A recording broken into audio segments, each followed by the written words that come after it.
It's in my blood. Grew up around it my whole life. It's how my parents met.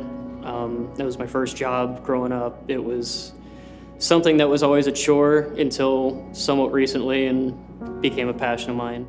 A lot of what I do is mostly training, conditioning and breaking babies and stuff like that. In the past 4 or 5 years, I started driving, which is actually racing them and being in the sulky. So it's moving start. We all go behind a gate. There's 9 other horses right around you. The sound is incredible. You sound like you're going into war. And there's no better feeling in the world than when you are able to just draw away and win whenever, just for fun. It's so much fun. Kind of hard to think about what could have been.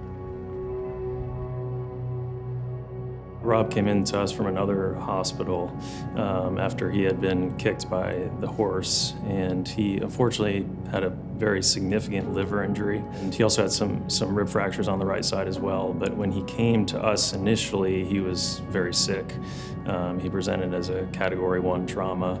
Initially, he was relatively stable. However, that changed fairly quickly in the trauma bay. I was at work with the guy that I've been with for the last 3 years. I was actually having an incredible year. I started driving a lot more for him in parimutuel races. I had one horse that only I was able to sit behind and drive in the races, and it was something that was pretty special. It doesn't happen very often.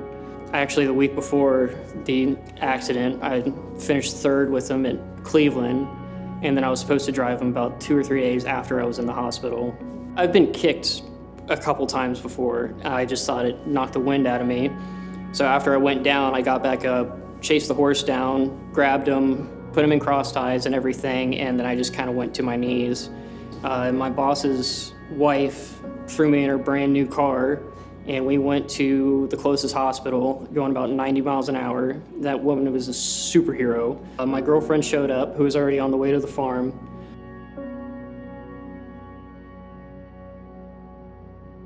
When he got wheeled back in, I'm not kidding, he was as white as paper.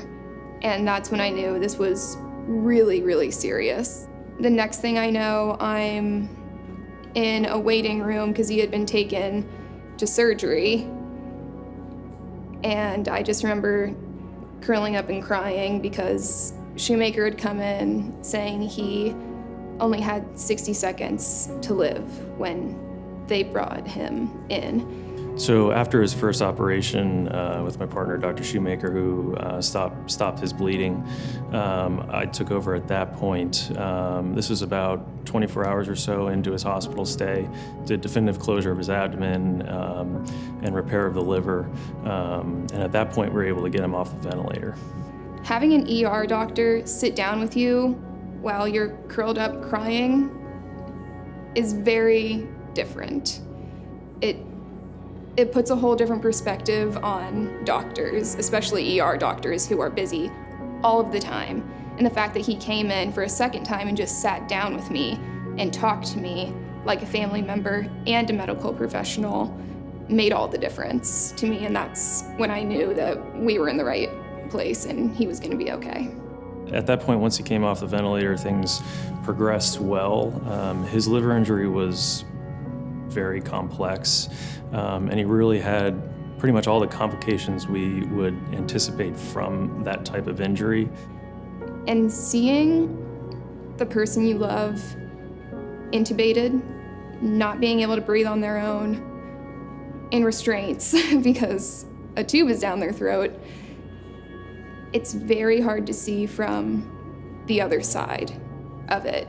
I never thought I would be the family member in this type of situation.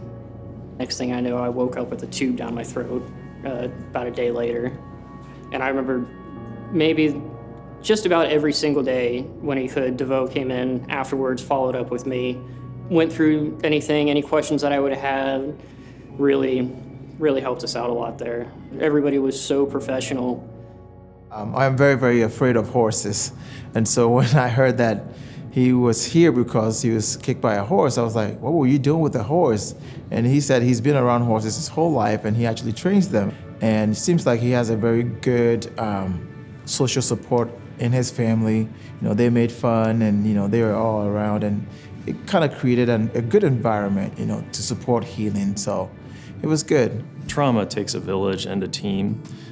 It's not only the people in the hospital, but also the pre-hospital providers, those that brought Rob to the hospital immediately. It is crucial. And we talk about a golden hour in trauma and a golden 24 hours.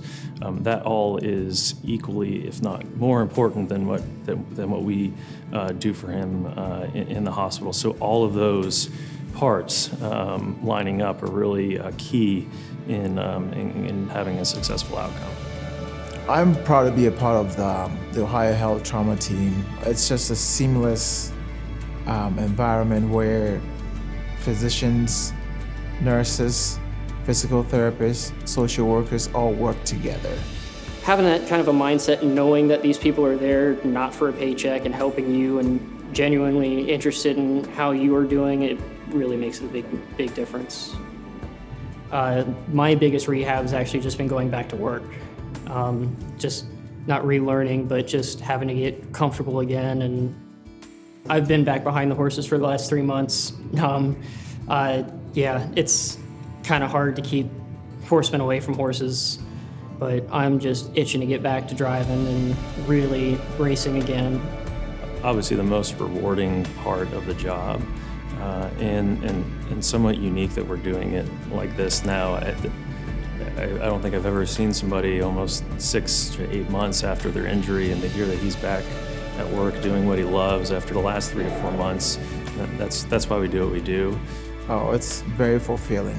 That's one thing that I enjoy seeing, to be able to take care of a patient in their downest moment, and then you meet them out somewhere and you're like, oh yeah, you took care of me, and it's fulfilling, very, very fulfilling. In a weird way, I am kind of happy that it did happen, just because I'm still here. It's really put my life in a whole new perspective, as cliche as it sounds. I've done a lot to change myself and the people around me.